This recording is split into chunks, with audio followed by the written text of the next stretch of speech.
23 जनवरी 1969। अस्थियां हैं स्थिति की स्मृति दिलाने वाली। आज मैं आप सभी बच्चों से अव्यक्त रूप में मिलने आया हूं। जो मेरे बच्चे अव्यक्त रूप में स्थित होंगे वही इसको समझ सकेंगे। आप सभी बच्चे अव्यक्त रूप में स्थित हो किसको देख रहे हो? व्यक्त रूप में या अव्यक्त रूप में? आप व्यक्त हो या अव्यक्त? अगर व्यक्त में देखेंगे तो बाप को नहीं देख सकेंगे। आज अव्यक्त वतन से मुलाकात करने आया हूं। अव्यक्त वतन में आवाज नहीं परंतु यहां आवाज में आया हूं। आप सभी बच्चों के अंदर में कौन सा संकल्प चल रहा है? अभी यह अव्यक्त मुलाकात है। जैसे कल पहले मिसल बच्चों से रूहान चल रही है। रूहान करने मीठे मीठे बाबा ने आप सभी बच्चों से मिलने भेजा है।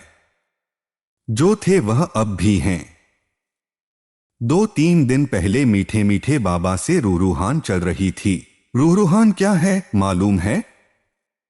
बाबा ने बोला वतन का अनुभव करने के लिए तैयार हो। क्या जवाब दिया होगा? यही कहा कि जो बाप की आज्ञा जैसे चलाएंगे, जहां बिठाएंगे, जिस रूप में बिठाएंगे। बच्चों के अंदर यही संकल्प होगा कि बाप दादा ने छुट्टी क्यों नहीं ली। बाबा को भी यह कहा।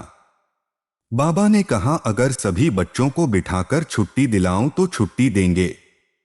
आप भी बच्चों को देख, सर्विस को देख बच्चों के स्नेह में आ जाएंगे। इसलिए जो बाप ने कराया वही ड्रामा की भाभी कहेंगे। व्यक्त रूप में नहीं तो अव्यक्त रूप से मुलाकात कर ही रहे हैं। सर्विस की वृद्धि वैसे ही है, बच्चों की याद वैसे ही है, लेकिन अंतर यह है कि वह व्यक्त में अव्यक्त था और यह अव्यक्त ही है।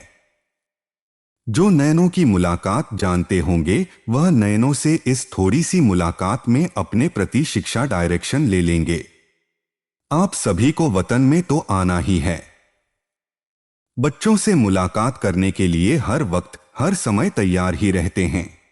अब जहां तक बच्चों की जितनी बुद्धि क्लियर होगी उसी अनुसार ही अव्यक्त मिलन का अनुभव कर सकेंगे। शक्ति स्वरूप में स्थित हैं। दीदी से जैसे साथ थे वैसे ही हैं, अलग नहीं। अभी शक्ति स्वरूप का पाठ प्रत्यक्ष में दिखाना है। जो बाप की शिक्षा मिली है वह प्रैक्टिकल में करके दिखाना है। शक्ति सेना बहुत है, अभी पूरा शक्ति स्वरूप बन जाना। अभी तक बच्चे और बाप के स्नेह में चलते रहे। अब फिर बाप से जो शक्ति मिली है उस शक्ति से औरों को ऐसा शक्तिवान बनाना है। वही बाप के स्नेही बाप के साथ अंत तक रहेंगे। अभी मीठे मीठे बाबा दृश्य दिखला रहे हैं आप सभी बच्चों का। आप अस्थियां उठा रहे थे। अस्थियों को नहीं देखना, स्थिति को देखना। यह अस्थियां स्थिति स्वरूप हैं। एक एक रग में स्थिति थी तो बाहर से वह अस्थियों को रखा है, परंतु इसका अर्थ भक्ति मार्ग का नहीं उठाना। इन अस्थियों में जो स्थिति भरी हुई है हमेशा उसको देखना है। साधारण मनुष्यों को यह बातें इतना समझ में नहीं आएंगी। बच्चों का स्नेह है और सदा रहेगा, 21 जन्म तक रहेगा। आप सभी सतयुगी दुनिया में साथ नहीं चलेंगे, राज्य साथ नहीं पाएंगे।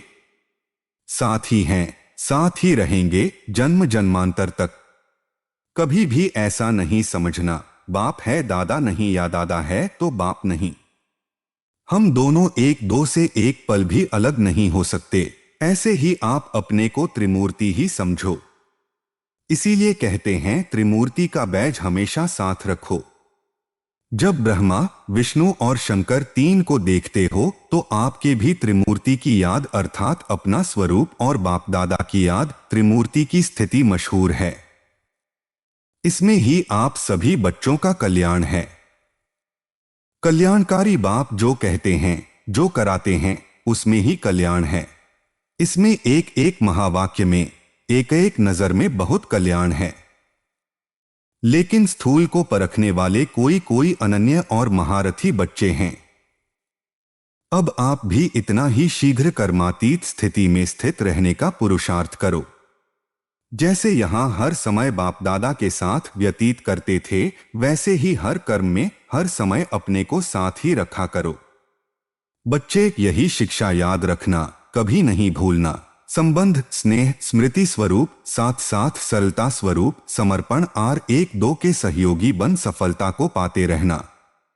सफलता आप सभी बच्चों के मस्तक के बीच चमक रही है। अब बहुत समय हुआ है और कुछ कहना है। सूक्ष्मवतन में बैठे भी हर बच्चे की दिनचर्या, हर बच्चे का चार्ट सामने रहता है। व्यक्त रूप से अभी तो और ही स्पष्ट रूप से व्यक्त रूप की तुलना में देखते हैं, इसलिए सभी की रिजल्ट देखते रहते हैं। जितना अव्यक्त स्थिति में स्थित होंगे, उतना उस अव्यक्त स्थिति से कर्मेंद्रियों द्वारा कर्म ऐसा होगा जैसे श्रीमत राय दे रही है। यह अनुभव बच्चे पाएंगे। अब अपनी अव्यक्त स्थिति के आधार से ऐसा काम करना जैसे श्रीमत के आधार से हर काम होता रहा है।